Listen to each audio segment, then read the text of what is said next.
जो अपने पति का भी उद्धार करा दे वह श्रेष्ठ धर्म पत्नी है महाराज। यही लक्षण है श्रेष्ठ धर्म पत्नी।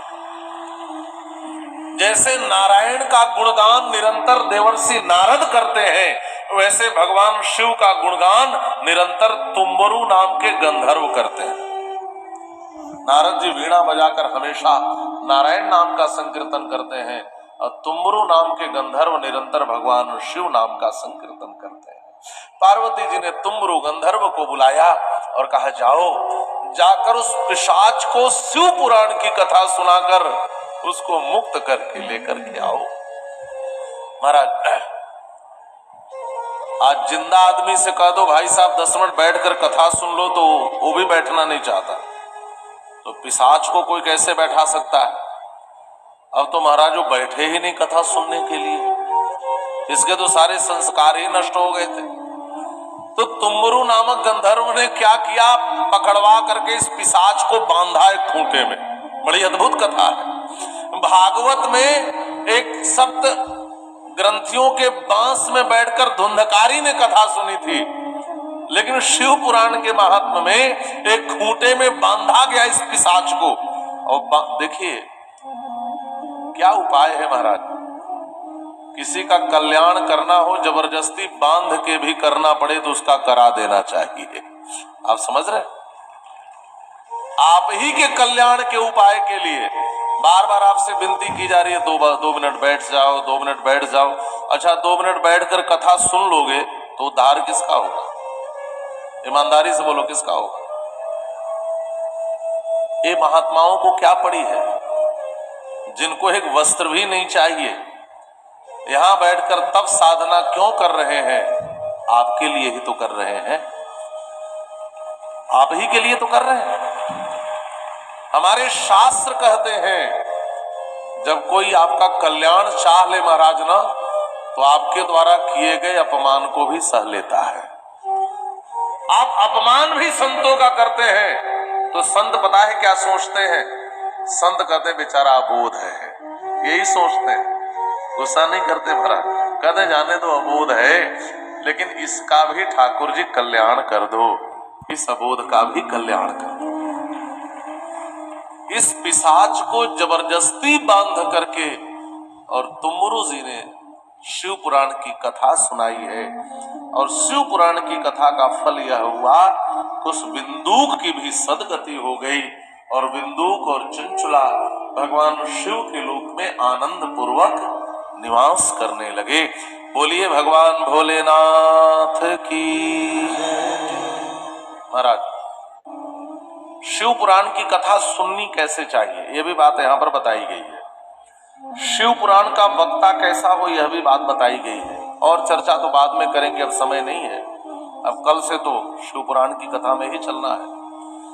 कथा कैसे सुननी चाहिए का सुनो, सुनने का महत्व तो है ही, अधिक से अधिक लोगों को सुना देने का और ज्यादा महत्व है। तो आप प्रयास करें, शिव पुराण की कथा का आयोजन बहुत कम होता है, आपको पता हो। तो यदि सच में आप चाहते हो कि इसका कल्याण हो जाए, तो उसको मनाकर किसी प्रकार का कुछ भी कैसे भी उसको पांडाल तक ले आना। भाई साहब चलो ना, अरे एक दिन के लिए भी चलो ना। यहां पर लिखा है आयांतरम भवंतश्च कृपया प्रेम तत्परा, समझा बुझा कर ले आओ। अपने सुनने का तो महत्व है ही, लेकिन जितने अधिक से अधिक लोगों को सुनाएंगे उसको तो फल मिलेगा, लेकिन आपको कई गुना कथा श्रवण करने का फल मिल जाएगा। श्री सूत जी ने कहा जहां शिव पुराण की कथा होती है वह स्थल स्वयं तीर्थ हो जाता है। ये शिव पुराण की बात, इसका मतलब यह है तीर्थ में जाकर कथा सुनने का तो फल मिलता है। आप चिंता मत करो, किसी एक तीर्थ में जाओगे तो कहोगे अयोध्या में कथा सुना हूं, फिर कहोगे वृंदावन में सुना हूं, फिर कहोगे काशी में जाकर सुना हूं। शिव पुराण की कथा कहती है वहां जाकर सुनोगे तो एक तीर्थ मिलेगा, लेकिन यहाँ यज्ञ स्थल में सारे तीर्थ ही आ गए हैं महाराज।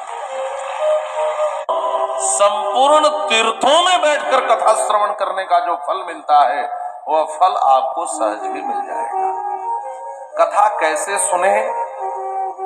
अब यहां तो लिखा है कि भाई देखिए, तम तादृशम कार्य में वही, जैसे एक बेटी का विवाह करते हुए आप सारी व्यवस्था संभालते हैं, वैसे शिव पुराण की कथा सुनते हुए भी यहाँ की सारी व्यवस्था संभालना। जैसे घर में बेटी के विवाह के लिए उत्साहित रहते हो, वैसे इस यज्ञ के कार्यक्रम के लिए भी उत्साहित रहना। ऐसा चित्त बना करके आओ, ऐसा पवित्र मन बना करके आओ। एक बेटी के विवाह का जो फल आपको मिलता है, मान लेना कि हम शिव पुराण की कथा उसी उत्साह से श्रवण करने जा रहे हैं। वैसा चित्त बना करके आओ। यह सूत जी यहां पर कह रहे हैं, व्यासासन समारूढ़ो यदा पौराणिक द्विज असमाप्तो प्रसंगस्य नमस्कुर्यान्य कस्यचित्। देखिए, हमारे राम जी की कल तक कथा थी, तो हमारे राम जी सीधे साधे हैं, लेकिन भगवान शिव के कई रूप हैं महाराज। तो एक बात यह भी ध्यान से सुनना कि देखिए, कथा के आरंभ का कीर्तन और अंत का कीर्तन दोनों जरूरी है, इसलिए मैं बता दे रहा हूं। दोनों कीर्तन हो सके तो आरंभ में आना और बिना अंत का कीर्तन आरती किए जाना मत। ये नियम है कथा सुनने का, तभी फल मिलेगा। आरंभ से लेकर के जब तक वक्ता उठ नहीं जाते तब तक पांडाल छोड़ना नहीं चाहिए। यह नियम है, यह अनुष्ठान का नियम है। आप चाहें तो अनुष्ठान के तरीके से कथा सुन सकते हैं और चाहे तो ऐसे भी सुन सकते हैं, लेकिन संपूर्ण फल पाना हो कथा का तो अनुष्ठान की भावना से सुने। वक्ता के आने के पूर्व पांडाल में आ जाएं और वक्ता जब तक व्यासपीठ न छोड़ दे तब तक अपना आसन छोड़ करके उठना नहीं चाहिए। असमाप्तो प्रसंगस्य नमस्कुर्यान्य कस्यचित्। जब तक प्रसंग पूर्ण नहीं होता तब तक उठना नहीं चाहिए। दूसरी बात, वक्ता जैसा भी हो, बालक हो, युवा हो, वृद्ध हो, दुर्बल हो, जब भी पांडाल में आइए तो वहीं खड़े खड़ा प्रणाम करके बैठिए। यह नियम है हमारा। पुराणज्ञ सदा वंद्य पूज्यस्य सुकृतार्थ भी। जो यजमान होते हैं तो व्यास का पूजन करते हैं, लेकिन सबसे बड़ी पूजा है आते ही प्रणाम करना, वक्ता को ही नहीं। जितने संत महात्मा बैठे रहते हैं सबको हाथ जोड़कर सिर झुका करके नमन करना, यह शिष्टाचार है महाराज, यह शिष्टाचार है। कथा सुन करके घर जाना तो घर में जितने बड़े लोग हैं उन बड़े बुजुर्गों को प्रणाम करना। बात समझ में आ गई? कथा सुनकर जाना तो अपने से बड़ों को प्रणाम करना। कथा में आना तो जितने बड़े लोग दिखे उनको प्रणाम करके तब कथा में बैठना। जो पुराणज्ञ होते हैं उनको प्रणाम करके बैठना चाहिए और कथा में विघ्न न करें। और विघ्न विघात के लिए लिखा है गणनाथम प्रपूजयेत्। गणेश जी की पूजा करनी चाहिए, तो यहाँ हमारे आचार्य जी आज आरंभ में पूजा कराए ही है। कथा श्रद्धा और भक्ति से सुनना। देखो, वक्ता से ऊंचे आसन पर बैठकर कथा नहीं सुननी चाहिए। एच तुंगासनारूढ़ा शृण्वन्ति माम कथा नराः। और देखो, बहुत कुछ यहाँ पर लिखा है महाराज, मैं कितना नियम बताऊं। तांबूल भक्षण करते हुए कथा नहीं सुननी चाहिए, समझ गए आप? गुटखा, जर्दा, पान, सुपारी चबाते हुए कथा नहीं सुननी चाहिए। तो आप भी इसका थोड़ा सा ध्यान रखेंगे। मतलब मैं इतना ही कहूं, जितना पवित्र होकर के कथा सुनेंगे इस कथा का उतना ही बड़ा लाभ आपको मिलने वाला है। तो अपनी पवित्रता बचा करके रखेंगे और प्रयास यह करें, जब तक आपके यहाँ केवल मैं कथा तक ही नहीं कर रहा हूं, कथा के 3 दिन बाद भी यज्ञ चलता रहेगा, तब तक पवित्रता से रहे। किसी अपद्रव्य का सेवन न करें। जब तक कथा सुनने आ रहे हैं अभक्ष्या भक्ष्य न खाएं। और मैं तो कहूंगा अभक्ष्य का भक्षण जीवन भर कभी न करें, ये ज्यादा अच्छी बात हो जाएगी। कथा में संकल्प लेकर के जाएं कि मैं आज के बाद अभक्ष्याभक्ष्य नहीं करूंगा, जो मनुष्यों के खाने वाली चीज न हो उसका भक्षण मैं नहीं करूंगा। इस प्रकार से आप कथा में आए। और महाराज यहाँ पर ये भी लिखा है कि दीक्षा लेकर कथा सुने, यह भी कथा की विधि है। और क्या विधि है? देखिए, बताना हमारा धर्म है, का धर्म है। आप न बताएं तो आप बाद में कहेंगे कि बताया नहीं गया, और नियम है पहले दिन ही बताया जाने का। तो शिव पुराण की कथा अनुष्ठानात्मक रूप से हो रही है, तो ध्यान इसका आप देंगे। यहाँ तो लिखा है कि घी पी करके 9 दिन तक कथा सुने, लेकिन आज के युग में यह संभव, पहले तो कहा उपवास करके सुनिए, कोई तैयार नहीं हो पाएगा। फिर कहा घी पी करके सुनना, कहा महाराज घी पी करके भी नहीं सुन। तो कहा ठीक है, पयः पानम घृत पानम परः पानम कृत्वा वा श्रृण्वात् सुखम, ऐसा करो केवल दूध पी करके कथा सुनो। आजकल लोग कहते हैं हमारा दूध भी गैस बनाता है, दूध भी अब परेशान करने लगा लोगों को। गांव वालों को तो पच जाता है, शहर वालों के लिए कठिनाई है। तो यहाँ तो मेहनती लोग हैं महाराज। मैं तो देखता हूँ कथा पंडाल से निकलने के बाद 5-5, 7-7 किलोमीटर यहाँ के पुरुष, यहाँ की माताएं सब दौड़ते हुए घर चले जाते हैं। उनको जरूरत ही नहीं पड़ती है किसी वाहन की, इतना बढ़िया फिटनेस है। तो फिर यहाँ क्या विचार करना। फिर कहा गया फलाहार करके कथा सुनो। किसी ने कहा महाराज फलाहार करके आएंगे तो कथा में मन नहीं लगेगा, ध्यान रहेगा जल्दी कथा खत्म हो, 9 दिन जल्दी बीचे और भोजन करने को मिले।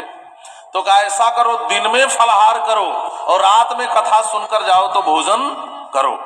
यह तो सबके लिए बढ़िया है, एक समय भोजन करो और दिन में फलाहार करो।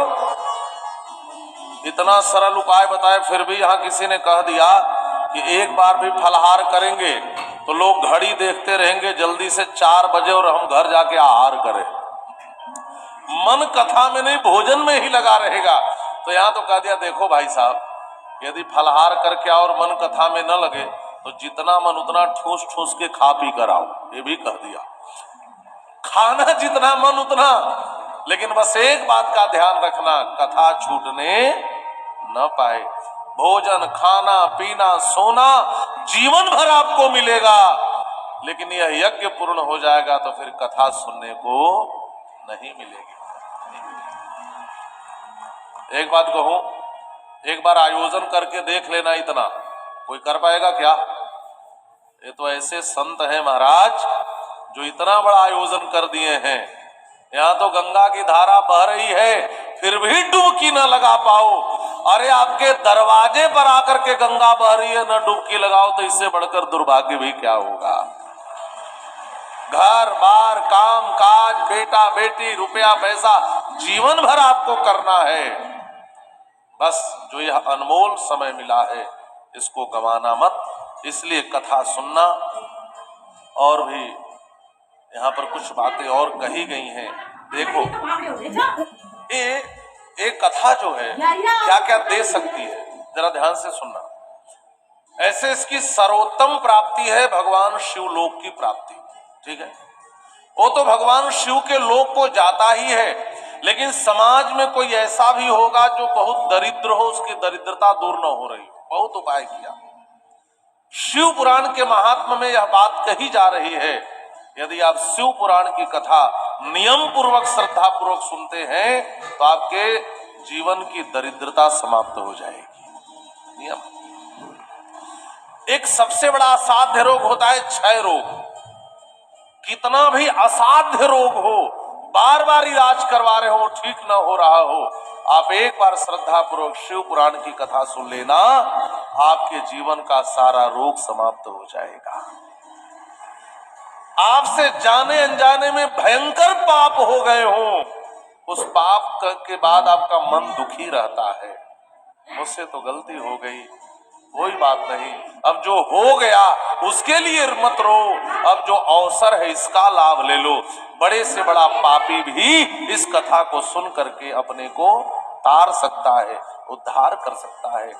दरिद्रस्य क्षयी रोगी पापी निर्भाग्य एवं च अनपत्योपि पुरुषः शृणुयात् सत्कथामिमाम्।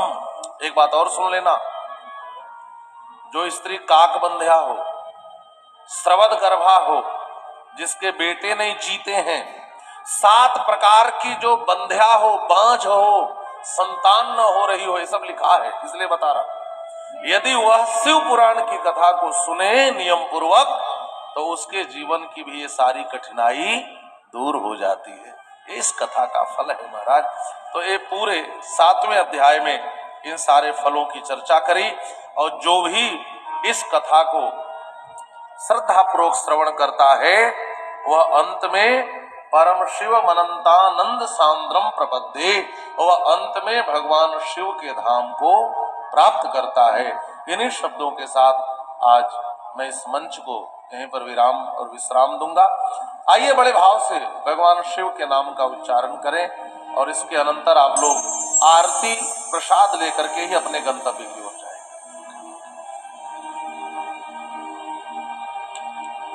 Om bam bam bam, om bam bam bam, om bam bam भोले।